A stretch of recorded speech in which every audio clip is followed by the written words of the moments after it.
जय श्री राम आप सभी का मैं अपने चैनल में एक बार फिर से बहुत बहुत स्वागत करती हूँ। जैसे कि पिछली कथा में हमने बात किया था, प्रभु श्री रामचंद्र जी के हाथों सुबाहु, मारीच और ताड़का नाम की राक्षसी का वध हो जाता है।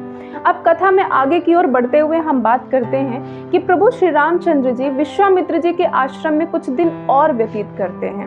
वो वहीं पर रहते हैं, विश्वामित्र जी के चरणों की सेवा करते हैं दोनों भाई मिलकर, और वहाँ पर जो साधु संत होते हैं वो भगवान की कथा करते हैं, यज्ञ करते हैं, तप करते हैं।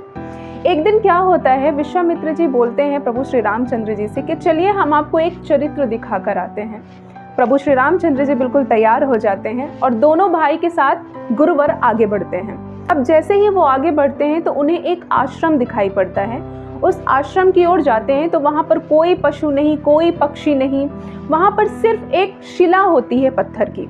तब प्रभुवर गुरु जी से पूछते हैं कि यहाँ पर सिर्फ एक पत्थर की शिला है, कृपया करके मुझे इसकी कथा बताइए। विश्वामित्र जी सारी कथा बिल्कुल विस्तार पूर्वक बताते हैं। गौतम नारी श्राप बस उपल देह धर धीर, चरण कमल रज चाहती कृपा करहु रघुबीर। मुनिवर कहते हैं कि ये गौतम ऋषि की पत्नी है जो कि श्राप बस पत्थर का रूप धारण करके आपके चरणों का इंतजार कर रही है। अब बात करते हैं आखिर अहिल्या जी को श्राप क्यों मिला जिसकी वजह से वो पत्थर का रूप धारण कर ली। देवी अहिल्या ब्रह्मा जी की मानस पुत्री थी और गौतम ऋषि की अर्धांगिनी थी, जो कि बहुत रूपवान थी, बहुत गुणवान थी और उनके सतीत्व की चर्चा हर जगह छाई हुई थी। गौतम ऋषि और देवी अहिल्या जी एक दूसरे के साथ अपना दाम्पत्य जीवन बहुत ही सुखपूर्वक व्यतीत कर रहे थे। एक दूसरे के प्रति अथाह प्रेम था।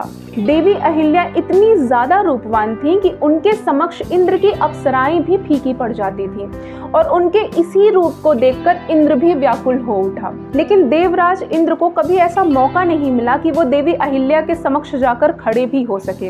एक बार क्या होता है कि गौतम ऋषि देवी अहिल्या जी से बोलते हैं कि मैं तपस्या करने के लिए वन की ओर जा रहा हूँ और मैं 6 महीने बाद वापस आऊंगा।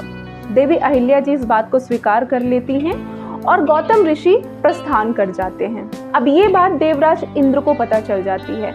अब वो ये सोचते हैं कि अगर मैं अपने वेश में देवी अहिल्या के समक्ष जाऊंगा तो मैं जलकर भस्म हो जाऊंगा, क्योंकि उनके सतीत्व का तेज इतना ज्यादा है कि उनके समक्ष कोई भी पराया पुरुष नहीं खड़ा हो सकता है जब तक वो मन से खुद न स्वीकार कर लें। तो देवराज इंद्र छलवश गौतम ऋषि का वेश धारण करके देवी अहिल्या के पास जाते हैं। तब देवी अहिल्या पूछती हैं कि स्वामी, आप तो तपस्या करने के लिए वन गए हुए थे, अब अचानक से आप यहाँ पर कैसे आ गए?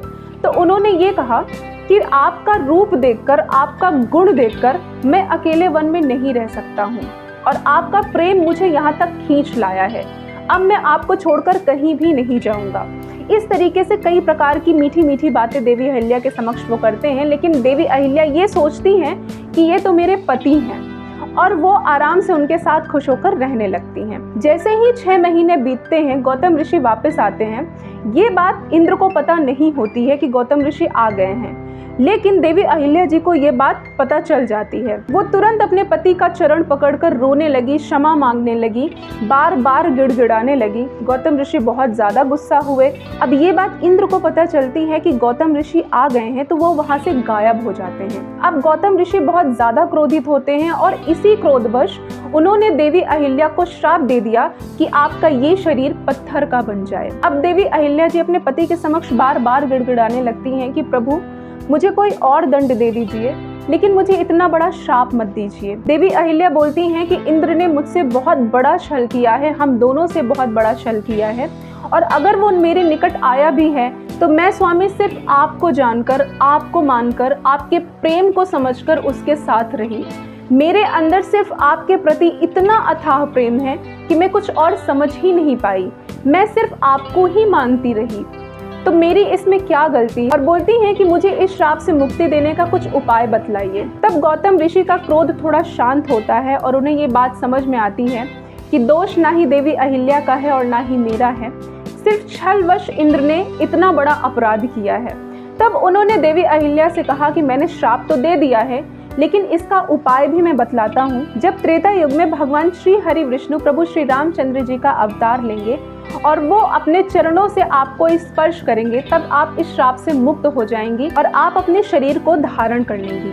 तो इसी श्रापवश देवी अहिल्या जी पत्थर का रूप धारण कर ली थी। अब प्रभु श्री रामचंद्र जी अपने चरणों को उस शिला में स्पर्श करते हैं और जैसे ही स्पर्श करते हैं देवी अहिल्या अपने रूप में आ जाती हैं और उन्हें ये बात समझ में आ जाती है कि त्रेता युग आ गया है, भगवान ने अवतार ले लिया है और अब मैं श्राप से मुक्त हो चुकी हूँ।